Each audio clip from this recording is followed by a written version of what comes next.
Friends, welcome back to my channel. ಇನ್ನು ಇವತ್ತಿನ ವ್ಲಾಗ್ನ ಶುರು ಮಾಡ್ತಾ ಇದ್ದೀನಿ. ಇವತ್ತಿನ ವ್ಲಾಗ್ ನಿಮಗೇನಾದರೂ ಸ್ವಲ್ಪನಾದರೂ ಇಷ್ಟ ಆಗಿದ್ರೆ, ಹಾಗೆ ಮೋಟಿವೇಶನ್ ಕೊಟ್ಟಿದ್ರೆ ಪ್ಲೀಸ್ ಒಂದು ಲೈಕ್ ಮಾಡಿ ಅಂದಾಗ ಮಾಡ್ತೀರಾ. ಆಮೇಲೆ ನೆಕ್ಸ್ಟ್ ವ್ಲಾಗ್ ಏನಾದರೂ ಅಪ್ಲೋಡ್ ಮಾಡಿದೆ ಅಂತಂದರೆ ಆ ವ್ಲಾಗಲ್ಲಿ ಲೈಕ್ಸೇ ಇರಲ್ಲ. ಒಂದ್ಸಲ ನೆನಪಿಸಿದ್ರೆ ನೀವು ಖಂಡಿತ ಮಾಡ್ತೀರಂತ ನನಗೆ ಗೊತ್ತು. ಸೊ ಹಾಗಾಗಿ ನಿಮಗೇನಾದರೂ ಇವತ್ತಿನ ವ್ಲಾಗ್ ಇಷ್ಟ ಆಗಿದ್ದರೆ ನೋಡ್ತಾ ಹಾಗೆ ಒಂದು ಲೈಕ್ ಮಾಡೋದು ಮರಿಬೇಡಿ, ಓಕೆನಾ. ಇವಾಗ ನಾನು ಹೋಮ್ಮೇಡ್ ಮೊನ್ನೆ ರೋಸ್ ಪೌಡರ್ ಮಾಡಿದ್ನಲ್ವ, ಪ್ರತಿ ಸಲ ನಾವು ಅಕ್ಕಿ ಹಸಿಟ್ಟು ಮತ್ತು ಕಡಲೆ ಹಸಿಟ್ಟು ಡಬ್ಬದಲ್ಲಿ ಕೈ ಇಟ್ಟು ತಗೊಂಡು ಮಿಕ್ಸ್ ಮಾಡ್ಕೊಳ್ಳೋದಕ್ಕಿಂತ ಒಂದೇ ಸಲ ಈ ಥರ ಮಿಕ್ಸ್ ಮಾಡಿ ಇಟ್ಕೊಂಡ್ರೆ ಒಂದು ಸ್ವಲ್ಪ ಮೊಸರು ಹಾಕ್ಕೊಂಡು ಯಾವಾಗ ಬೇಕಾ ಆವಾಗ ನಾವು ಹಚ್ಕೊಬೋದು ಅಂತ ಅಂದ್ಬಿಟ್ಟು ನಾನಿವಾಗ ಮಿಕ್ಸ್ ಮಾಡಿ ಅಕ್ಕಿ ಹಸಿಟ್ಟು ಮತ್ತು ಇದು ಕಡಲೆ ಹಸಿಟ್ಟನ್ನು ಮಿಕ್ಸ್ ಮಾಡಿ ಇಡ್ತಾ ಇದ್ದೀನಿ. ಮತ್ತು ಒಂದು ಸ್ವಲ್ಪ ರೋಸ್ ಪೌಡರ್ ಹಾಗೆ ಉಳಿಸ್ಕೊಂಡೆ. ಬರೀ ರೋಸ್ ಪೌಡರಲ್ಲಿ ಕೂಡ ಫೇಸ್ ಪ್ಯಾಕು ಹಾಕ್ಕೊಳ್ಳೋಣ ಅಂತ ಅಂದ್ಬಿಟ್ಟು ಇದನ್ನು ಇವಾಗ ನನಗೂ ಮತ್ತು ನನ್ನ ಮಗಳಿಗೂ ಒಂದೇ ಬಾಕ್ಸಲ್ಲಿ ಹಾಕ್ಕೊತಾ ಇದ್ದೀನಿ. ಇನ್ನು ಮಗನಿಗೆ ಸಪ್ರೇಟಾಗಿ ಹಾಕ್ಕೊಡ್ತಾ ಇದ್ದೀನಿ. ಸೊ ನನ್ನ ಮಗ ಕೂಡ ಸ್ಕಿನ್ ಕೇರ್ ತುಂಬಾ ಗಮನ ಕೊಡ್ತಾನೆ, ಸೇಮ್ ನನ್ನ ಥರನೇ. ಮಗಳೊಂದು ಸ್ವಲ್ಪ ಅವ್ರ ಅಪ್ಪನ ಥರ ಫುಡ್ ಮೇಲೆ ತುಂಬ ಫುಡ್ಡಿ ಅವರು. ಸ್ಕಿನ್ ಕೇರ್ ಅಷ್ಟೊಂದು ತಲೆ ಕೆಡಿಸ್ಕೊಳ್ಳಲ್ಲ. ನಾನೇ ನನ್ನ ಮಗಳಿಗೆ ಬಲವಂತ ಮಾಡಿ ಹೇಳ್ತೀನಿ ಹಚ್ಕೋ ಅಂತ ಅಂದ್ಬಿಟ್ಟು. ಸೊ ಇವಾಗ ನನಗೊಂದು ಬಾಕ್ಸು ಮತ್ತು ನನ್ನ ಮಗನ ಒಂದು ಬಾಕ್ಸ್ಗೆ ಹಾಕಿ ಸ್ಟೋರ್ ಮಾಡಿ ಇಟ್ಕೊಂಡಿದ್ದೀನಿ. ನೆಕ್ಸ್ಟ್ ಇಲ್ಲಿ ಇವತ್ತು ಸೋಮವಾರ ದಿನ ಏನೋ ಸ್ಪೆಷಲ್ ಆಗಿತ್ತಲ್ವ, ಅದೇನೋ ಪಂಚಮಿ ಅಂತ ಅಂದ್ಬಿಟ್ಟು ನೆನಪಾಗ್ತಾಯಿಲ್ಲ. ಸೊ ಅದರಿಂದ ಸೋಮವಾರ ತಲೆ ಸ್ನಾನ ಮಾಡೋಣ ಅಂತ ಹೇಳ್ಬಿಟ್ಟು ಶಿಗೆಕಾಯಿ, ಭೃಂಗರಾಜ್ ಮತ್ತು ಆಮ್ಲ ಪೌಡರ್ ಈ ಮೂರನ್ನು ಮಿಕ್ಸ್ ಮಾಡಿಬಿಟ್ಟು ಮೊಸರಲ್ಲಿ ತಲೆಗೆ ಹಚ್ಕೊಂಡಿದ್ದೀನಿ. ಮತ್ತು ಸಂಡೇ ಕೂಡ ನಾನ್ ವೆಜ್ ಎಲ್ಲ ತಿಂದಿರ್ತೀವಲ್ಲ, ಹಾಗಾಗಿ ಸೋಮವಾರ ದಿನ ಸಂಜೆ ಪೂಜೆ ಮಾಡೋಣ ಅಂತ ಅಂದ್ಬಿಟ್ಟು ಸ್ನಾನ ಮಾಡಿಕೊಂಡೆ ತಲೆಗೆ. ಸೊ ಇನ್ನು ಇವಾಗ ತಲೆಗೆ ಅದನ್ನೆಲ್ಲ ಹಚ್ಕೊಂಡ್ಮೇಲೆ ಇವಾಗ ಫೇಸ್ ಪ್ಯಾಕು ರೆಡಿ ಮಾಡಿದ್ನಲ್ವ. ಸೊ ನೋಡ್ತಾ ಇರ್ಬೋದು ರೋಸಾ ಪೌಡರ್ ಎಷ್ಟು ಕಲರ್ ಇದೆ ಅಂತ ಅಂದ್ಬಿಟ್ಟು. ನ್ಯಾಚುರಲ್ ಕಲರ್ ಅದು, ಯಾವುದೇ ರೀತಿ ಕಲರ್ ಏನೂ ಮಿಕ್ಸ್ ಮಾಡಿಲ್ಲ ನಾನು. ರೋಸ್ ಒಣಗಿಸಿ ಪೌಡರ್ ಮಾಡಿರೋದಷ್ಟೇ. ಇನ್ನು ಇದಕ್ಕೆ ಇವಾಗ ಒಂದು ಸ್ವಲ್ಪ ಮೊಸರು ಹಾಕ್ಬಿಟ್ಟು ಚೆನ್ನಾಗೆ ಮಸಾಜ್ ಮಾಡ್ಕೊತಾ ಇದ್ದೀನಿ. ಇದೇ ಒಂದು ರೀತಿ ಸ್ಕ್ರಬ್ ಥರ ಇರುತ್ತಲ್ವ, ಅಕ್ಕಿ ಹಸಿಟ್ಟು ಮತ್ತು ಕಡಲೆ ಹಸಿಟ್ಟು ಹಾಗೆ ರೋಸ್ ಪೌಡರು. ಸೊ ಒಂಥರ ಸ್ಕ್ರಬ್ ರೀತಿ ಇರುತ್ತಲ್ವ, ಚೆನ್ನಾಗಿ ಹಾಕ್ಕೊಂಡು ಮಸಾಜ್ ಮಾಡ್ತಾಯಿದ್ದೀನಿ. ಸೊ ಇದರಲ್ಲಿ ಮೊಸರಲ್ಲಿ ಇದು ಮಾಯ್ಶ್ಚರ್ ಇರುತ್ತಲ್ವ, ಹಾಗಾಗಿ ನ್ಯಾಚುರಲಾಗಿ ನಮಗೆ ಸ್ಕಿನ್ ಏನು ಡ್ರೈ ಆಗ್ತಾಯಿದ್ರು ಕೂಡ ಸೊ ಇದನ್ನ ಹಚ್ಚೋದ್ರಿಂದ ಸಾಫ್ಟ್ ಆಗುತ್ತೆ. ಚೆನ್ನಾಗಿ ಮಸಾಜ್ ಮಾಡಿಕೊಂಡು ಇವಾಗ ತಲೆಗೆ ಮತ್ತು ಫೇಸ್ಗೆ ಎಲ್ಲ ಫುಲ್ಲು ಪ್ಯಾಕ್ ಹಾಕ್ಕೊಂಡ್ಬಿಟ್ಟು ಸ್ವಲ್ಪ ದಾಳಿಂಬೆ ಹಣ್ಣು ಕಟ್ ಮಾಡೋದಿತ್ತು. ಸೊ ಟೈಮೇ ಆಗೋದಿಲ್ಲ, ಏನಾದರೂ ಬಿಡಿಸ್ಕೊಳ್ಳೋಣ, ಏನಾದ್ರು ಮಾಡೋಣ ಅಂದ್ಕೊಂಡಿರೋ ಕೆಲಸಗಳೇ ಸಾಗ್ತಾ ಇಲ್ಲ. ಅಷ್ಟೊಂದು ಕೆಲಸಗಳಿರುತ್ತೆ. ಸೊ ನಮ್ಮ ಯಜಮಾನ್ರ ಹತ್ರ ಕೂಡ ಅದನ್ನೇ ಹೇಳ್ತಾ ಇದ್ದೆ, ಕೆಲಸನೇ ಸಾಗೋದಿಲ್ಲ, ರೆಸ್ಟ್ ಮಾಡೋಣ ಅಂದ್ರೂ ಟೈಮು ಹೋಗ್ತಾ ಇರುತ್ತೆ ಅಂತ ಹೇಳಿದ್ರೆ, ನೀನು ಫಾಸ್ಟಾಗಿ ಮಾಡಬೇಕಮ್ಮ, ಎಷ್ಟು ನಿಧಾನಕ್ಕೆ ಮಾಡಿದ್ರೆ ಕೆಲಸಗಳು ಬೇಗ ಹೆಂಗಾಗುತ್ತೆ ಅಂತ ಹೇಳ್ತಾಯಿದ್ರು. ನನಗೇನೋ ಗೊತ್ತಿಲ್ಲ, ಫಾಸ್ಟಾಗಿ ಕೆಲಸ ಮಾಡಿದ್ದೀನಿ ಅಂದರೆ ಅಷ್ಟು ಸಮಾಧಾನ ಅನಿಸಲ್ಲ. ನಿಧಾನಕ್ಕೆ ಕೆಲಸಗಳು ಮಾಡಿಕೊಂಡು ನಿಧಾನಕ್ಕೆ ಅಡುಗೆ ಮಾಡಿದ್ರೆ 100% ಕೆಲಸ ಆಗಿದೆ, ಹಾಗೆ 100% ಅಡುಗೆ ಟೇಸ್ಟ್ ಬಂದಿದೆ ಅಂತ ಅನಿಸುತ್ತೆ. ಹಾಗಾಗಿ ಫಾಸ್ಟಾಗೂ ಕೂಡ ಮಾಡ್ಕೊತೀನಿ, ಯಾಕೆಂದರೆ ನಾನು ಮಕ್ಕಳನ್ನು ಬೆಳೆಸಿ ಈಗ ಕಾಲೇಜ್ ಲೆವೆಲಲ್ಲಿ ಇರೋರು. ಹಾಗಾಗಿ ಫಾಸ್ಟಾಗಿ ಮಾಡ್ಕೊಳ್ಳೋದು ಗೊತ್ತಿದೆ, ಹಾಗೆ ಫಾಸ್ಟಾಗಿ ಮಾಡ್ಕೊಂಡಿದ್ದು ನನಗೆ ಇಷ್ಟ ಆಗಲ್ಲ. ಹಾಗಾಗಿ ಲೇಟಾಗಿ ಮಾಡಿಕೊಂಡು ಲೇಟಾಗಿ ಅದೇ ಟೈಮ್ ಮೇಲೆ ನಾನು ಏನೋ ಕಂಪ್ಲೇಂಟ್ ಮಾಡ್ತಾ ಇರ್ತೀನಿ. ಸೊ ಅದೇನೇ ಹೇಳ್ತಾಯಿದ್ರು, ಫಾಸ್ಟಾಗಿ ಮಾಡಿಕೊಂಡ್ರೆ ಕೆಲಸಗಳು ಬೇಗ ಆಗ್ತವೆ, ನಿಧಾನಕ್ಕೆ ನೀನು ಮಾಡ್ಕೊತಾ ಇದ್ದರೆ ಕೆಲಸ ಎಲ್ಲ ಆಗುತ್ತೆ ಅಂತೇಳಿ ಅವ್ರು ಹೇಳ್ತಾಯಿದ್ರು. ಇನ್ನು ನಾನು ತಲೆಗೆ ಸಂಜೆ ಹಂಗೆ ನಾನು ಹಾಕ್ಕೊಂಡಿದ್ದು ಇದನ್ನು ಏರ್ ಪ್ಯಾಕ್ ಅಂದರೆ ಒಂದು 3 ಗಂಟೆ ಹಂಗೆ ಹಾಕ್ಕೊಂಬಿಟ್ಟು ದಾಳಿಂಬೆ ಹಣ್ಣು ಬಿಡಿಸ್ದೆ. ಅದು ಹೊರಗಡೆ ಕೂತಿದ್ನಲ್ವ, ಗಾಳಿಗೆ ಬೇಗನೆ ಡ್ರೈ ಆಯಿತು. ಜಸ್ಟ್ 1/2 hour ಅಷ್ಟೇ ತಲೆಗೆ ಏರ್ ಪ್ಯಾಕ್ ಹಾಕ್ಕೊಂಡಿದ್ದು ಮತ್ತು ಫೇಸ್ ಪ್ಯಾಕ್ ಹಾಕ್ಕೊಂಡಿದ್ದು. ಹೋಗ್ಬಿಟ್ಟು ಸ್ನಾನ ಮಾಡಿ ಆಮೇಲೆ ಟೀ ಮಾಡಿಕೊಂಡು ತೊಗೊಂಡೋಗಿ ಅವ್ರಿಗೂ ಕೂಡ ಕೊಟ್ಟು ನಾನು ಕೂಡ ಕುಡಿದು, ಅದಾದಮೇಲೆ ಕೆಳಗಡೆ ಬಂದುಬಿಟ್ಟು ದೇವ್ರ ಪೂಜೆ ಎಲ್ಲ ಮಾಡಿ, ಅದಾದಮೇಲೆ ಇಲ್ಲಿ ಸೋಫಾ ಕವರು ದಿವಾನ್ ಕವರೆಲ್ಲ ಚೇಂಜ್ ಮಾಡಬೇಕಾಗಿತ್ತು.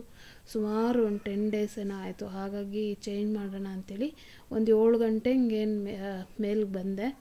ಆಯಿತು ಒಂದು 7:30 7:15 ಹಂಗೆ ಆಯಿತು ಎಲ್ಲ ಇದನ್ನು ಏನು ಸೋಫಾ ಕವರೆಲ್ಲ ಚೇಂಜ್ ಮಾಡೋಷ್ಟೊತ್ತಿಗೆ. ಮಧ್ಯಾಹ್ನ ಅಡುಗೆ ಮಾಡಿದ್ದಿತ್ತು, ಸಾರೆಲ್ಲ ಏನೂ ಮಾಡೋದೇನಿರಲಿಲ್ಲ. ಹಾಗಾಗಿ ಸಾರು ಏನಿತ್ತೋ ಅದಕ್ಕೆ ಮುದ್ದೆ ಒಂದು ಮಾಡಿದೆ. ಇನ್ನು ನೆಕ್ಸ್ಟ್ ಡೇ ಬ್ಲಾಗ್ ಇದು. ಮಂಗಳವಾರದ ದಿನ ರಥಸಪ್ತಮಿ ಇತ್ತಲ್ವ. ರಥಸಪ್ತಮಿ ನಾವೇನು ಸೆಲೆಬ್ರೇಟ್ ಮಾಡಲ್ಲ, ಜಸ್ಟ್ ಪೂಜೆ ಮಾಡ್ತೀವಿ ಅಷ್ಟೇ. ಸೊ ಇನ್ನು ಬೆಳಗ್ಗೆನೇ ನಾನು ಇಲ್ಲಿ ಗೇಟ್ ಹತ್ರ ಎಲ್ಲ ಕಸ ಗುಡಿಸಿ ರಂಗೋಲಿ ಹಾಕಿ ಕಸ ಗುಡ್ಸೋಕ್ಕಂತ ಇಲ್ಲಿ ನಮ್ಮನೆ ಹತ್ರ ಹೊಂಗೆ ಮರದ ಹತ್ರ ಇದು ಬಿಳಿ ಎಕ್ಕದ ಗಿಡ ಇದೆ. ಒಂದು ಎಲೆಗಳೇ ಇಲ್ಲ, ಎಲ್ಲ ಅಷ್ಟೊಂದು ಕಿತ್ಕೊಂಡು ಹೋಗ್ಬಿಟ್ಟಿದ್ರು ಎಲ್ರೂ. ಸೊ ಹಾಗೆ ವಿಡಿಯೋ ಮಾಡಿಕೊಂಡೆ, ಎಷ್ಟೊಂದು ಎಲೆ ಇದ್ದವೆಲ್ಲ ಕಿತ್ಕೊಂಡು ಹೋಗಿದ್ದಾರಲ್ಲ ಅಂತ ಅಂದ್ಬಿಟ್ಟು. ಯಾರಿಗಾರ ಬೇಕೋ ಅವ್ರಿಗೆ ಅಂದರೆ ಇಲ್ಲೇ ರೋಡ್ ಪಕ್ಕದಲ್ಲೇ ಇದೆಯಲ್ಲ, ಹಾಗಾಗಿ ಕಿತ್ಕೊಂಡು ಹೋಗ್ತಾರೆ. ಸೊ ಕಿತ್ಕೊಂಡು ಹೋಗ್ಲಿ ಬಿಡು ಅಂತೇಳಿ ಸುಮ್ಮನಾದೆ ನಾನು. ಇನ್ನು ನೆಕ್ಸ್ಟ್ ಇವಾಗ ಮೇಲ್ಗಡೆ ಬಂದು ಮನೆ ಕಸ ಗುಡಿಸ್ಬಿಟ್ಟು ಮನೆ ಒರೆಸ್ತಾ ಇದ್ದೀನಿ. ಮಂಗಳವಾರ ದಿನ ಬೇಗನೆ ಪೂಜೆ ಮಾಡಿಬಿಡೋಣ ಅಂತ ಅಂದ್ಬಿಟ್ಟು. ಆಮೇಲೆ ಆಂಜನೇಯ ಸ್ವಾಮಿ ದೇವಸ್ಥಾನಕ್ಕೆ ಹೋಗಿ ಬರೋಣ ಅಂಥೇಳಿ ಪ್ಲ್ಯಾನ್ ಮಾಡಿಕೊಂಡೆ. ಆದರೆ ಇದೆಲ್ಲ ಮನೆ ಮೇಲೆ ಕೂಡ ನಾನು ಸೋಮವಾರ ಒರೆಸ್ಕೊಂಡಿರಲಿಲ್ಲ. ಹಾಗಾಗಿ ಕೆಳಗೆ ಮೇಲೆ ಎಲ್ಲ ಕ್ಲೀನ್ ಮಾಡಿ ಪೂಜೆ ಮಾಡೋಷ್ಟೊತ್ತಿಗೆ 11:30 ಆಗೋಗ್ಬಿಡ್ತು. ಇನ್ನು ಅದು ಯಾವ ದೇವಸ್ಥಾನ ಬಾಗಿಲು ತೆಗ್ದಿರುತ್ತೆ, ಕ್ಲೋಸ್ ಮಾಡಿರ್ತಾರೆ ಬಿಡು, ಸಂಜೆ ಹೋಗಿ ಬಂದರೆ ಆಯಿತು ಅಂತ ಅಂದ್ಕೊಂಡು ಇವಾಗ ಕೆಳಗಡೆ ಎಲ್ಲ ಮನೆ ಒರೆಸ್ಕೊತಾ ಇದ್ದೀನಿ. ಫಸ್ಟು ಇದು ಒರೆಸಿದಾದ್ಮೇಲೆ ಹೊಸ್ಲಿಗೆ ಅರಿಶಿನ ಕುಂಕುಮ ಎಲ್ಲ ಇಟ್ಟು ಅದಾದಮೇಲೆ ಮೇಲ್ಗಡೆ ಹೋಗಿ ಮನೆ ಒರೆಸ್ಕೊತಾ ಇದ್ದೀನಿ.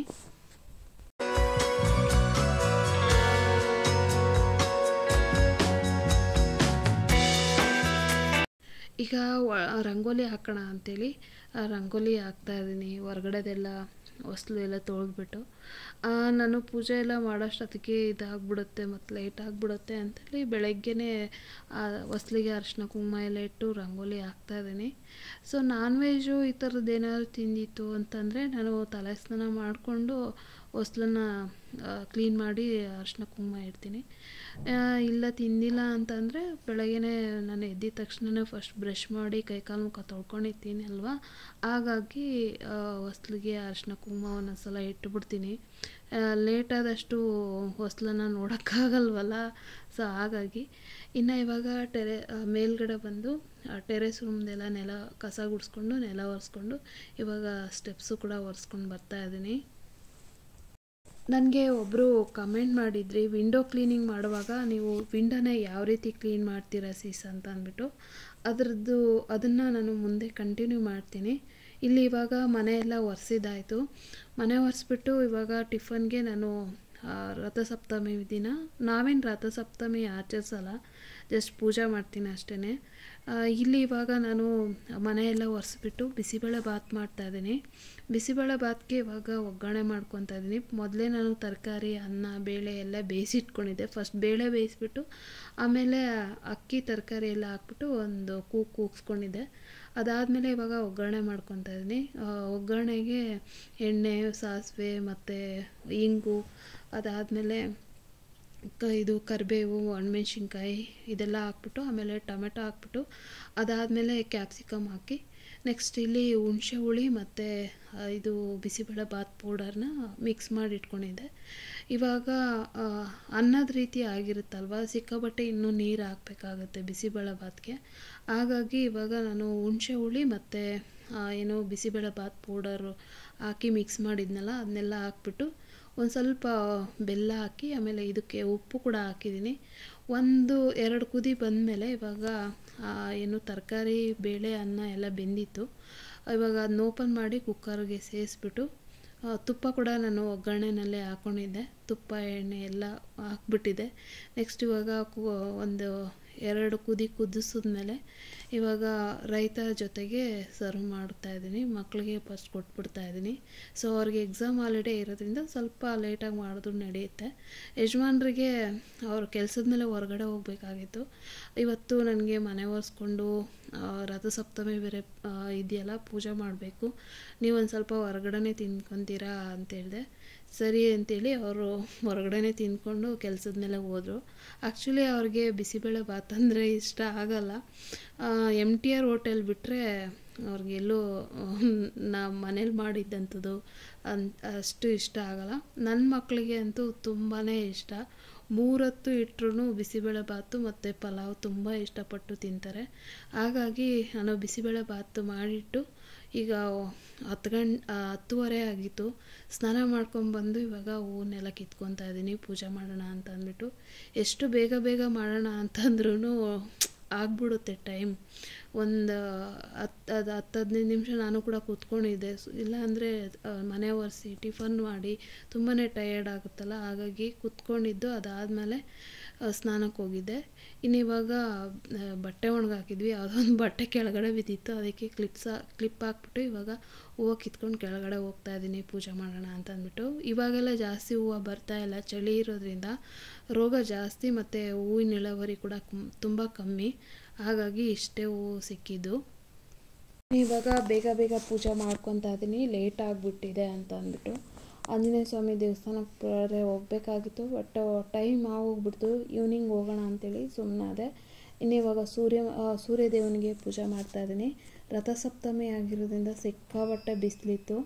ಸೊ ಇನ್ನು ಸೂರ್ಯದೇವನಿಗೆ ನಮಸ್ಕಾರ ಮಾಡಿ ಅದಾದಮೇಲೆ ಇವಾಗ ತುಳಸಿ ಕಟ್ಟೆಗೂ ಕೂಡ, ತುಳಸಿ ಬೃಂದಾವನಕ್ಕೂ ಪೂಜೆ ಮಾಡಿ ಇವಾಗ ಹೊಸ್ಲು ಪೂಜೆ ಮಾಡ್ಕೊತಾ ಇದ್ದೀನಿ. ಇನ್ನು ಪೂಜೆ ಮಾಡಿ ನಾನು ಟಿಫನ್ನ ತಿನ್ನಬೇಕಾಗಿತ್ತು. ಟಿಫನ್ನೆಲ್ಲ ತಿನ್ನೋಷ್ಟೊತ್ತಿಗೆ ಒಂದು 12:30 ಆಯಿತು. ಇನ್ನು ಮಧ್ಯಾಹ್ನ ಅಡುಗೆ ಮಾಡೋ ನೆಸೆಸಿಟಿ ಇರಲಿಲ್ಲ. ಬಿಸಿಬೇಳೆ ಬಾತೇ ಇತ್ತಲ್ವ, 3 ಹೊತ್ತು ಕೊಟ್ಟರು ತಿಂತಾರೆ ಮಕ್ಕಳು ಅಂತ ಹೇಳಿದ್ನಲ್ವ. ಸೊ ನನ್ನ ಮಕ್ಕಳಿಗೆ ಇಂಥ ಅಡುಗೆ ಇಷ್ಟ ಇಲ್ಲ ಅಂತ ಹೇಳೋದೇ ಇಲ್ಲ. ಅವ್ರಿಗೆ ಇಷ್ಟ ಇಲ್ಲದೇ ಇದ್ದರೂ ಕೂಡ ನಾನು ಇಷ್ಟ ಇಲ್ದಿರೋ ಅಡುಗೆ ಏನಾದರೂ ಮಾಡಿದ್ದೆ ಅಂತಂದರೆ ನನಗೆ ಊಟ ಬೇಡ ಅಂಥೇಳಿ ಸುಮ್ಮನೆ ಆಗ್ತಾರೆ. ಇಂಥ ಅಡುಗೆ ಯಾಕೆ ಮಾಡಿದೆ, ನಾನು ತಿನ್ನಲ್ಲ ಅಂತ ಹೇಳೋದೇ ಇಲ್ಲ ಅವರು. ಹಾಗಾಗಿ ಬಿಸಿಬೇಳೆ ಬಾತೇ ಇತ್ತಲ್ವ, ಅದಕ್ಕೆ ಮಧ್ಯಾಹ್ನ ಏನೂ ಅಡುಗೆ ಮಾಡಲಿಲ್ಲ. ನಾನು ಟಿಫನ್ನೆಲ್ಲ ತಿಂದ್ಕೊಂಡು 1 ಗಂಟೆಯಿಂದ 3:30ವರೆಗೂ ರೆಸ್ಟ್ ಮಾಡಿದೆ. ಆ್ಯಕ್ಚುಲಿ 3 ಗಂಟೆಗೇ ಈ ಉಪ್ಪಿನಕಾಯಿ, ಒಂದು ಸ್ವಲ್ಪ ಇದು ಪಾಲಕ್ ಸೊಪ್ಪಿಂದು ತೊಕ್ಕು ಎಲ್ಲ ಮಾಡ್ಕೊಬೇಕು ಅಂತೇಳಿ ಪ್ಲ್ಯಾನ್ ಮಾಡ್ಕೊಂಡಿದ್ದೆ. ಮಂಗಳವಾರ ದಿನ ಡೀಪ್ ಕ್ಲೀನಿಂಗ್ ಕೆಲಸಗಳೇನೂ ಇರಲ್ವಲ್ಲ, ಹಾಗಾಗಿ ಈ ಥರದವೇನಾದ್ರು ಮಾಡ್ಕೊಳ್ಳೋಣ ಅಂತ ಅಂದ್ಬಿಟ್ಟು. ಮತ್ತು ಟೊಮೆಟೊ ರೇಟ್ ಎಲ್ಲ ಕಡಿಮೆ ಆಗಿತ್ತಲ್ವ, 6 ರೂಪಾಯಿ ಆಗಿತ್ತು. ಸೊ ಒಂದು ಸ್ವಲ್ಪ ಟೊಮೆಟೊ ಜಾಸ್ತಿನೇ ತಂದಿದ್ದೆ. ಆಮೇಲೆ ಅಮ್ಮ ಊರಿಂದ 1 kg ಅಷ್ಟು ಟೊಮೆಟೊ ಕಟ್ ಕಳಿಸಿದ್ರು. ಅವು ಮತ್ತು ನಾನು ತಂದಿರೋಂಥ ಟೊಮೆಟೊ ಒಂದು 2 kg ಅಷ್ಟು ಟೊಮೆಟೊ ಉಪ್ಪಿನಕಾಯಿ ಮಾಡೋಣ ಅಂಥೇಳಿ ಇಲ್ಲಿ ಟೊಮೆಟೊ ಎಲ್ಲ ಚೆನ್ನಾಗಿ ನಾನು ಹಿಂದಿನ ದಿನವೇ ತೊಳೆದು ಆರೋದಕ್ಕೆ ಬಿಟ್ಟಿದ್ದೆ. ಇನ್ನು ನೆಕ್ಸ್ಟ್ ಡೇ ಮಧ್ಯಾಹ್ನ 3 ಗಂಟೆಗೆ ನಾನು 4 ಗಂಟೆಗೆ ಸ್ಟಾರ್ಟ್ ಮಾಡಿದ್ದು ಉಪ್ಪಿನಕಾಯಿ ಮಾಡೋದಕ್ಕೆ. ಅಷ್ಟೊತ್ತಿಗೆ ಚೆನ್ನಾಗಿ ಒಣಕೊಂಡಿತ್ತು, ನೀರು ಒಂಚೂರು ಇರಲಿಲ್ಲ. ಇನ್ನು ನನಗೆ ಒಬ್ಬರು ಕಮೆಂಟ್ ಮಾಡಿದ್ರಿ, ಸಾಂಬಾರು ಪುಡಿ ರೆಸಿಪಿ ಶೇರ್ ಮಾಡಿ ಸಿಸ್ ಅಂತ ಅಂದ್ಬಿಟ್ಟು. ಆ್ಯಕ್ಚುಲಿ ನೀವು ಕಮೆಂಟಿಗೆ ನನಗೆ ರಿಪ್ಲೈ ಮಾಡೋಕ್ಕೆ ಆಗ್ತಾಯಿಲ್ಲ ಫ್ರೆಂಡ್ಸ್, ತುಂಬಾ ಬ್ಯುಸಿ ಆಗಿದ್ದೀನಿ. ಹಾಗಾಗಿ ನನಗೆ ಅಮ್ಮ ಏನು ಸ್ಲಿಪ್ ಕೊಟ್ಟಿದ್ರು ಸಾಂಬಾರು ಪುಡಿ ಹೇಗೆ ಮಾಡ್ಕೊಳ್ಳೋದು ಅಂತ ಅಂದ್ಬಿಟ್ಟು ಅದನ್ನೇ ಶೇರ್ ಮಾಡಿದ್ದೀನಿ. ನೀವು ಯಾರಾದರೂ ಸಾಂಬಾರು ಪುಡಿ ಮಾಡಬೇಕು ಅನ್ನೋರಿತ್ತು ಅಂತಂದರೆ ಅದನ್ನು ಆ ಸ್ಲಿಪ್ನ ನೀವು ಸ್ಕ್ರೀನ್ಶಾಟ್ ಮಾಡಿಕೊಂಡು ಆ ರೀತಿ ಮಾಡ್ಕೊಳ್ಳಿ, ತುಂಬಾ ಚೆನ್ನಾಗಿರುತ್ತೆ ಸಾಂಬಾರು ಪುಡಿ ಅಂತೂ. ಇನ್ನು ಈ ಕಡೆ ನಾನು ಟೊಮೆಟೊ ಮತ್ತು ಹುಣಸೆಹಣ್ಣು ಬೇಯೋದಕ್ಕೆ ಇಟ್ಬಿಟ್ಟು ಇಲ್ಲಿ ಜೀರಿಗೆ ಪುಡಿ ಖಾಲಿಯಾಗಿತ್ತು ಮನೆಯಲ್ಲಿ. ಕೆಲವೊಂದು ರೆಸಿಪೀಸ್ಗೆಲ್ಲ ಬೇಕಾಗುತ್ತೆ. ಮತ್ತು ಇನ್ನು ಇವಾಗ ರಥಸಪ್ತಮಿ ಆಯಿತು ಅಂತಂದರೆ ಇನ್ನು ಸಮ್ಮರ್ ಶುರುವೇ ಅಲ್ವಾ ಆಲ್ಮೋಸ್ಟು. ಹಾಗಾಗಿ ಬಿಸಿಲಿಗೆ ಮಜ್ಜಿಗೆ ಕುಡಿಬೇಕು ಅಂತ ಅನಿಸಿದ್ರೆ ಅದಕ್ಕೆ ಜೀರಿಗೆ ಪೌಡರ್ ಹಾಕಿ ಕುಡಿತೀವಿ. ಅದಕ್ಕೂ ಕೂಡ ಬೇಕಾಗುತ್ತೆ ಅಂತ ಅಂದ್ಬಿಟ್ಟು ಇಲ್ಲಿ ಜೀರಿಗೆ ಪೌಡರ್ನ ಮಾಡ್ಕೊತಾ ಇದ್ದೀನಿ ಟೊಮೆಟೊ ಬೇಯಿಸ್ಕೊತ. ನೆಕ್ಸ್ಟು ಇಲ್ಲಿ ಉಪ್ಪಿನಕಾಯಿಗೆ ನಾನು 1 ಸ್ಪೂನಷ್ಟು ಮೆಂತ್ಯಕಾಳು, ಸಾಸಿವೆ ಒಂದು ಅರ್ಧ ಸ್ಪೂನಷ್ಟು ಮತ್ತು ಜೀರಿಗೆ ಒಂದು 1/4 ಟೀ ಸ್ಪೂನಷ್ಟು ಹಾಕಿ ಹುರಿದು ಅದನ್ನು ಕೂಡ ಪೌಡ್ರ್ ಮಾಡಿ ಸೈಡ್ಗೆ ಇಟ್ಕೊಂಡಿದ್ದೆ. ಅದಾದಮೇಲೆ ನಾನು ಹೋಗಿ ಕೈಕಾಲು ಮುಖ ತೊಳ್ಕೊಂಡು ಸಂಜೆ ಮುಸ್ಸಂಜೆ ದೀಪ ಹಚ್ಚಿ ರಥಸಪ್ತಮಿ ದಿನ ಮಂಗಳವಾರ ಪೂಜೆ ಎಲ್ಲ ಆದಮೇಲೆ ಬಂದು ಅಷ್ಟೊತ್ತಿಗೆ ಇದು ಟೊಮೆಟೊ ಏನು ಬೇಯಿಸಿಟ್ಟಿದ್ನಲ್ಲ ಅದೆಲ್ಲ ತಣ್ಣಗಾಗಿತ್ತು. ಇವಾಗ ಅಚ್ಕಾರದ ಪುಡಿ ಹಾಕ್ತಾಯಿದ್ದೀನಿ. ಒಂದು ಬೌಲಲ್ಲಿ 1-2 ಸ್ಪೂನಷ್ಟು ಉಳಿಸ್ಬಿಟ್ಟು ಇನ್ನು 3/4 ಬೌಲಷ್ಟು ನಾನು ಅಚ್ಕಾರದ ಪುಡಿ ಹಾಕ್ಬಿಟ್ಟು ನೀಟಾಗಿ ಮಿಕ್ಸ್ ಮಾಡಿ ಇವಾಗ ಮಿಕ್ಸಿ ಜಾರ್ಗೆ ಹಾಕ್ಕೊಂಡು ರುಬ್ತಾ ಇದ್ದೀನಿ. ನನಗೆ ಈ ರೆಸಿಪಿ ನನಗೆ ಇವಾಗ ಏನು ಸಾಂಬಾರು ಪುಡಿ ಹೇಳ್ಕೊಟ್ಟಿದ್ರಲ್ಲ ಅಮ್ಮ, ನಮ್ಮ ಓನರ್ ಅಮ್ಮ ರೇಣುಕಾ ಅವರ ಅತ್ತೆ, ಅವರು ನನಗೆ ಈ ಟೊಮೆಟೊ ಪಿಕ್ಕಲ್ ಹೇಗೆ ಮಾಡೋದು ಅಂತೇಳಿ ಹೇಳ್ಕೊಡೋದಲ್ಲ, ಅವರೇ ನಮ್ಮ ಮನೆಗೆ ಬಂದುಬಿಟ್ಟು ಮಾಡಿಕೊಟ್ಟಿದ್ರು. ಆ್ಯಕ್ಚುಲಿ ಅಮ್ಮ ಇದು ಮಿಕ್ಸಿಗೆ ಹಾಕ್ತಾ ಇರಲಿಲ್ಲ. ಅದು ಟೊಮೆಟೊನ ಚೆನ್ನಾಗಿ ಸ್ಮ್ಯಾಶ್ ಆಗೋ ಥರನೇ ಹಾಗೆ ಮಾಡಿ ಬಿಟ್ಬಿಡೋರು. ಸೊ ಮಿಕ್ಸಿಗೇನು ಹಾಕಿ ರುಬ್ಕೊತಾ ಇರಲಿಲ್ಲ. ಬಟ್ ಇಲ್ಲಿ ನಾನು ಸ್ವಲ್ಪ ಒಂದೊಂದು ಟೊಮೆಟೊ ಬೆಂದಿರಲ್ಲಲ್ವಾ, ಅದು ಬಾಯಿ ಸಿಕ್ಕಿದಾಗ ಒಂಥರ ಆಗುತ್ತೆ. ಹಾಗಾಗಿ ನಾನು ರುಬ್ಕೊತಾ ಇದ್ದೀನಿ. ರುಬ್ಬಕ್ಕೆ ಇಷ್ಟ ಇಲ್ಲ ಅಂದರೆ ಹಾಗೆ ಕೂಡ ಮಾಡ್ಬೋದು. ಸೊ ಇನ್ನು ರುಬ್ಕೊಂಡು ನಾನು ಟೊಮೆಟೊ ಉಪ್ಪಿನಕಾಯಿದೆಲ್ಲ ರುಬ್ಕೊಂಡು ಅದಾದಮೇಲೆ ಇವಾಗ ಉಪ್ಪಿನಕಾಯಿಗೆ ಒಗ್ಗರಣೆ ಕೊಡ್ತಾ ಇದ್ದೀನಿ. ಎಣ್ಣೆ, ಸಾಸಿವೆ, ಜೀರಿಗೆ, ಉದ್ದಿನಬೇಳೆ, ಕಡಲೆಬೇಳೆ, ಒಣಮೆಣ್ಸಿನ್ಕಾಯಿ, ಕರಿಬೇವು, ಆಮೇಲೆ ಬೆಳ್ಳುಳ್ಳಿ ಎಲ್ಲ ಹಾಕ್ಬಿಟ್ಟು ಇವಾಗ ಕಂದು ಬಣ್ಣ ಬರೋ ತನಕ ಫ್ರೈ ಮಾಡ್ಕೊತಾ ಇದ್ದೀನಿ. ಕಡಲೆಬೇಳೆ, ಉದ್ದಿನಬೇಳೆ ಸ್ವಲ್ಪ ಕಂದು ಬಣ್ಣ ಬರಬೇಕು ಹಾಗಾಗಿ. ಮತ್ತು ಇವಾಗ ಅರಿಶಿನ ಕೂಡ ಸೇರಿಸ್ಕೊತಾ ಇದ್ದೀನಿ, ಒಂದು 1/4 ಟೀ ಸ್ಪೂನಷ್ಟು. ಇವಾಗ ಅರಿಶಿನ ಪುಡಿ ಎಲ್ಲ ಹಾಕ್ಬಿಟ್ಟು ಉಪ್ಪಿನಕಾಯಿಗೆ ಈ ಒಗ್ಗರಣೆನ ಹಾಕ್ತಾಯಿದ್ದೀನಿ. ನಾನು ಜಾಸ್ತಿ ಎಣ್ಣೆ ಏನೋ ಹಾಕ್ತಾಯಿಲ್ಲ, ಮೀಡಿಯಮಾಗಿ ಹಾಕ್ತಾಯಿದ್ದೀನಿ. ತುಂಬ ಎಣ್ಣೆ ಆದರೆ ಏನೋ ಒಂಥರ ಇರುತ್ತಲ್ವಾ. ಸೊ ಹಾಗಾಗಿ ಅಂದರೆ ರೈಸ್ಗೆಲ್ಲ ಕಲಿಸ್ಕೊಳ್ಳೋಕ್ಕೆ ಚೆನ್ನಾಗಿರುತ್ತೆ ಎಣ್ಣೆ ಇತ್ತು ಅಂತಂದರೆ. ಎಣ್ಣೆ ಜಾಸ್ತಿ ಹಾಕಿದ್ರೆ ಉಪ್ಪಿನಕಾಯಿ ಕೂಡ ಕೆಡಲ್ಲ. ಬಟ್ ನಾನೇ ಹಾಕ್ತಾಯಿಲ್ಲ, ಮೀಡಿಯಮಾಗಿರಲಿ ಸಾಕು, ಎಣ್ಣೆ ಅನ್ನಿಸ್ಬಾರ್ದು ಅಂತ ಅಂದ್ಬಿಟ್ಟು. ಸೊ ನಿಮ್ಗೆ ಯಾರಿಗಾದ್ರೂ ಎಣ್ಣೆ ಜಾಸ್ತಿ ಬೇಕಂದರೆ ನೀವು ಸೇರಿಸ್ಕೊಬೋದು. ಸೊ ನನಗೆ ಇಷ್ಟ ಇಲ್ಲ ಅಂತಂದ್ಬಿಟ್ಟು ಮೀಡಿಯಮಾಗಿ ಹಾಕ್ಕೊಂಡಿದ್ದೀನಿ. ಇನ್ನು ಇವಾಗ ಒಗ್ಗರಣೆ ಎಲ್ಲ ಹಾಕ್ಬಿಟ್ಟು ಅದೊಂದು ಕುದಿಯೋದಕ್ಕೆ ಇಟ್ಟಿದ್ದೆ. ಆಮೇಲೆ ಒಂದು ಕುದ್ಮೇಲೆ ಆಫ್ ಮಾಡಿದೆ. ನೆಕ್ಸ್ಟು ಉಪ್ಪಿನಕಾಯಿ ಎಲ್ಲ ಆಯಿತು. ನೆಕ್ಸ್ಟ್ ಇನ್ನೊಂದು ರೆಸಿಪಿ ಮಾಡ್ತಾಯಿದ್ದೀನಿ. ಸೊ ನೋಡಿ, ಡೀಪ್ ಕ್ಲೀನಿಂಗ್ ಇಲ್ಲ ಅಂತ ಅಂದ್ಬಿಟ್ಟು ಈ 2 ರೆಸಿಪಿ ಪ್ಲ್ಯಾನ್ ಮಾಡಿಕೊಂಡು ಮಾಡ್ಕೊತಾ ಇದ್ದೀನಿ. ಕೆಲವೊಂದು ಸಲ ನಾವು ಒಬ್ಬರೇ ಮನೇಲಿ ಮಕ್ಕಳು, ಹಸ್ಬೆಂಡು ಎಲ್ಲ ಆಫೀಸು, ಸ್ಕೂಲು ಅಂತ ಹೋದಾಗ ಮಧ್ಯಾಹ್ನದೊತ್ತು ಎಲ್ಲ ಕೆಲಸಗಳು ಮಾಡಿ ಸಾರು ಮಾಡೋಕ್ಕೆ ಆಗ್ತಾ ಇರಲ್ಲ, ತುಂಬ ಸುಸ್ತು ಅನ್ನಿಸ್ತಾ ಇರುತ್ತಲ್ಲ. ಅಂಥ ಟೈಮಲ್ಲಿ ತುಂಬಾ ಯೂಸ್ ಆಗುತ್ತೆ. ಮತ್ತು ಏನಾದರೂ ನಮ್ಮ ಕೆಲಸ ಜಾಸ್ತಿ ಇದೆ ಮನೆಯಲ್ಲಿ, ಸಾರು ಮಾಡೋಕ್ಕಾಗಲ್ಲ ಅಂದಾಗ ಸೊ ಇಂಥವೆಲ್ಲ ತುಂಬಾ ಯೂಸ್ ಆಗುತ್ತೆ. ಹಾಗಾಗಿ ಈ ಥರದ್ದು ಮಾಡಿ ಇಟ್ಕೊಂಡ್ರೆ ನಮಗೇನಾದ್ರು ಅಡುಗೆ ಮಾಡೋಕ್ಕೆ ಮೂಡಿಲ್ಲ ಅಂದರೂ ಕೂಡ ಈ ಥರದ್ದು ಒಂದು ರೈಸ್ ಮಾಡಿ ಇವು ಮಾಡಿಟ್ಟಿರೋನ ತೊಕ್ಕು, ಉಪ್ಪಿನಕಾಯಿಗಳು ಈ ಥರ ಇತ್ತು ಅಂತಂದರೆ ಇದರಲ್ಲೇ ಮ್ಯಾನೇಜ್ ಆಗೋಗ್ಬಿಡುತ್ತೆ. ಸೊ ನಾನಿಲ್ಲಿ ಹೇಗೆ ಮಾಡಿದೆ ಅಂತಂದರೆ, ಒಂದು ಮಿಕ್ಸಿ ಜಾರ್ಗೆ 1-2 ದೊಡ್ಡದು ಈರುಳ್ಳಿ, 1-2 ಗೆಡ್ಡೆ ಬೆಳ್ಳುಳ್ಳಿ, ಅಚ್ಕಾರದ ಪುಡಿ 1-2 ಸ್ಪೂನಷ್ಟು, ನೀರೇನು ಹಾಕ್ದೆ ಹಂಗೆ ರುಬ್ಕೊಂಡೆ. ಬೇಕಂದರೆ ನೀರು ಸೇರಿಸ್ಕೋಬೋದು, ಇಲ್ಲಾಂದರೆ ಹಾಗೆ ರುಬ್ಕೋಬೋದು. ಈರುಳ್ಳಿಯಲ್ಲಿ ನೀರಿರುತ್ತಲ್ವ, ಹಾಗಾಗಿ ರುಬ್ಬಿಟ್ಕೊಂಡು ಆಮೇಲೆ ಪಾಲಕ್ ಸೊಪ್ಪು, ಒಂದು ಕಟ್ ಪಾಲಕ್ ಸೊಪ್ಪನ್ನ ಚೆನ್ನಾಗಿ ತೊಳೆದ್ಬಿಟ್ಟು ಅದನ್ನು ಕೂಡ ಚಾಪ್ ಮಾಡಿಕೊಂಡು ಪಕ್ಕಕ್ಕೆ ಇಟ್ಕೊಂಡಿದ್ದೀನಿ. ಸೊ ಇವಾಗ ಉಪ್ಪಿನಕಾಯಿಗೆ ನಾನು ಇಲ್ಲಿ ಟೊಮೆಟೊ ಉಪ್ಪಿನಕಾಯಿಗೆ ಒಗ್ಗರಣೆ ಕೊಟ್ಟಿದ್ನಲ್ಲ, ಅದೇ ಕಡಾಯಿಗೆ ಎಣ್ಣೆ ಹಾಕ್ಬಿಟ್ಟು ಒಂದು 5-6 ಟೇಬಲ್ ಸ್ಪೂನ್ ಅಷ್ಟು, ಎಣ್ಣೆ ಸ್ವಲ್ಪ ಜಾಸ್ತಿ ಇದ್ದರೆ ಚೆನ್ನಾಗಿರುತ್ತೆ ಇದಕ್ಕೆ. ಸೊ ಎಣ್ಣೆ ಹಾಕ್ಬಿಟ್ಟು ಒಂದು 5-6 ಟೇಬಲ್ ಸ್ಪೂನ್ ಅಷ್ಟು ಎಣ್ಣೆ ಹಾಕಿ, ಅದಾದಮೇಲೆ ಸಾಸಿವೆ ಹಾಕಿ, ಆಮೇಲೆ ಹಿಂಗೆ ಹಾಕ್ದೆ. ಬೆಳ್ಳುಳ್ಳಿನ ಹಾಕಬೇಕಾಗಿತ್ತು ಆ್ಯಕ್ಚುಲಿ, ಬೆಳ್ಳುಳ್ಳಿ ಮತ್ತು ಒಣಮೆಣ್ಸಿನ್ಕಾಯಿ ಮರ್ತೋಗ್ಬಿಡ್ತು ನನಗೆ. ಸೊ ಹಾಗಾಗಿ ಲಾಸ್ಟಿಗೆ ಮತ್ತೆ ಒಗ್ಗರಣೆ ಕೊಟ್ಟೆ. ಸಾಸಿವೆ, ಬೆಳ್ಳುಳ್ಳಿ, ಆಮೇಲೆ ಇಂಗು ಇದೆಲ್ಲ ಹಾಕ್ಬಿಟ್ಟು ಆಮೇಲೆ ನಾವು ರುಬ್ಕೊಂಡಿರ್ತೀವಲ್ಲ ಈರುಳ್ಳಿ, ಬೆಳ್ಳುಳ್ಳಿ ಮತ್ತು ಅಚ್ಕಾರದ ಪುಡಿ, ಅದನ್ನ ಹಾಕ್ಬಿಟ್ಟು ಹಸಿ ವಾಸನೆ ಹೋಗೋ ತನಕ ಚೆನ್ನಾಗಿ ಅದು ಎಣ್ಣೆ ಬಿಡೋ ತನಕ ಚೆನ್ನಾಗಿ ಅದನ್ನ ಫ್ರೈ ಮಾಡಿ, ಅದಾದಮೇಲೆ ಒಂದು ಟೀ ಸ್ಪೂನಷ್ಟು ಜೀರಿಗೆ ಪುಡಿ, 1 ಟೀ ಸ್ಪೂನಷ್ಟು ಧನಿಯಾ ಪುಡಿ, ಆಮೇಲೆ ಕರಿಬೇವು ಹಾಕ್ಕೊಂಡಿದ್ದೀನಿ. ಸೊ ಕರಿಬೇವು ಈ ಟೈಮಲ್ಲಿ ಹಾಕ್ಕೊಬೋದು, ಆದರೆ ಬೆಳ್ಳುಳ್ಳಿ ಒಗ್ಗರಣೆಯಲ್ಲೇ ಹಾಕಬೇಕಾಗಿತ್ತು. ಸೊ ಇವಾಗ ಕರಿಬೇವು ಮತ್ತು ಬೆಳ್ಳುಳ್ಳಿ ಹಾಕಿ ಅದಾದಮೇಲೆ ಚಾಪ್ ಮಾಡ್ಕೊಂಡಿರೋಂಥ ಪಾಲಕ್ ಸೊಪ್ಪನ್ನ ಹಾಕ್ತಾಯಿದ್ದೀನಿ. ಸಿಮ್ಮಲ್ಲಿ ಇಟ್ಕೊಂಡು ಮಾಡಬೇಕು. ಸೊ ಆದಷ್ಟು ಸಿಮ್ಮಲ್ಲಿ ಇಟ್ಕೊಂಡು ಮಾಡಿದ್ರೆ ಚೆನ್ನಾಗಿ ಬರುತ್ತೆ. ಇವಾಗ ಸೊಪ್ಪನ್ನೆಲ್ಲ ನೀಟಾಗಿ ಮಿಕ್ಸ್ ಮಾಡ್ಕೊತಾ ಇದ್ದೀನಿ. ನಾನು ಇದು ಹೇಗಿರುತ್ತೋ ಏನೋ ಅಂತ ಅಂದ್ಕೊಂಡಿದ್ದೆ, ಬಟ್ ಸಖತ್ತಾಗಿ ಬ್ಯೂಟಿಫುಲ್ ಆಗಿದೆ ಟೇಸ್ಟ್ ಮಾತ್ರ. ಸೊ ಇನ್ನು ಇವಾಗ ನಾನು ಬೇಗ ಒಂದು 3 ಗಂಟೆಗೆ ಶುರು ಮಾಡಿ ಒಂದು 5 ಗಂಟೆ ಅಷ್ಟೊತ್ತಿಗೆ ಮುಗಿಸ್ಕೊಳ್ಳೋಣ ಅಂತ ಅಂದ್ಕೊಂಡೆ. ಅಂದರೆ 4 ಗಂಟೆಯಿಂದ ಶುರು ಮಾಡ್ಕೊಂಡಲ್ವ, ಹಾಗಾಗಿ ಲೇಟ್ ಆಯಿತು. ಪೂಜೆ ಅದು ಇದು ಮತ್ತು ರಾಯರದು ಬುಡರೆ ನಾಮಫಲಕ ತಂದಿನಲ್ಲ ಅದು ಬರೆದು ಎಲ್ಲ ಶುರು ಮಾಡೋಷ್ಟೊತ್ತಿಗೆ ಸಂಜೆ ಒಂದು 7 ಗಂಟೆನೇ ಆಗೋಯ್ತು. ಇವಾಗ ಒಂದೊಂದೇ ಅಡುಗೆಗಳನ್ನ ಮಾಡ್ಕೊತಾ ಇದ್ದೀನಿ. ಉಪ್ಪಿನಕಾಯಿಗೆಲ್ಲ ಒಗ್ಗರಣೆ ಹಾಕಿಟ್ಟೆ, ಮತ್ತು ಈ ಕಡೆ ಪಾಲಕ್ ತೊಕ್ಕು ಮಾಡ್ಕೊತಾ ಇದ್ದೀನಿ. ನೆಕ್ಸ್ಟ್ ಈ ಕಡೆ ರಾತ್ರಿ ಊಟಕ್ಕೆ ಇಲ್ಲಿ ಇದು ನಮ್ಮ ಕಡೆ ಎಲ್ಲ ಬದನೆಕಾಯಿ ಬಜ್ಜಿ ಅಂತ ಹೇಳ್ತೀವಿ ಇದನ್ನು. ಸೊ ಇದು ಲಾಸ್ಟ್ ಟೈಮ್ ನಾವು ಕಾಮತ್ಗೆ ಹೋಗಿದ್ವಲ್ಲ, ಊರಿಗೆ ಹೋದಾಗ ಅಲ್ಲಿ ಚಪಾತಿ ಒಟ್ಟಿಗೆ ಕೊಟ್ಟಿದ್ದರು. ಮತ್ತು ತುಮಕೂರಲ್ಲೂ ಕೂಡ ಖಾನಾವಳಿಗಳಲ್ಲಿ ಈ ಥರದ್ದು ಮಾಡ್ತಾರಂತೆ. ಸೊ ಮುದ್ದೆಗೆ ಚಪಾತಿಗೆಲ್ಲ ಮಾಡ್ತಾರಂತೆ. ಸೊ ಹಾಗಾಗಿ ನಾನು ಇವತ್ತು ಚಪಾತಿಗೆ ತಿನ್ನಬೇಕು ಅಂತ ಅನ್ನಿಸ್ತಾ ಇತ್ತು. ಅದಕ್ಕೆ ಈ ಕಡೆ ಟೊಮೆಟೊ ಉಪ್ಪಿನಕಾಯಿ ಮಾಡಿದೆ. ಅದಾದಮೇಲೆ ಪಾಲಕ್ ತೊಕ್ಕು ಮಾಡ್ಕೊತ ಇದನ್ನು ಕೂಡ ನಾನು ಮಾಡ್ತಾಯಿದ್ದೀನಿ ಊಟಕ್ಕೆ. ಸೊ ಬದನೆಕಾಯಿ ಮತ್ತು ಹಸಿರು ಮೆಣಸಿನ್ಕಾಯಿ ಟೊಮೆಟೊ ಕುಕ್ಕರ್ಗೆ ಹಾಕಿ ಬೇಯಿಸ್ಕೊತಾ ಇದ್ದೀನಿ. ಈ ಕಡೆ ತೊಕ್ಕು ಕೂಡ ಆಗಾಗ ಕೈ ಆಡಿಸ್ತಾ ಇದ್ದೀನಿ, ಇಲ್ಲಾಂದರೆ ತಳ ಹಿಡಿದು ಬಿಡುತ್ತೆ ಅಂತ ಅಂದ್ಬಿಟ್ಟು.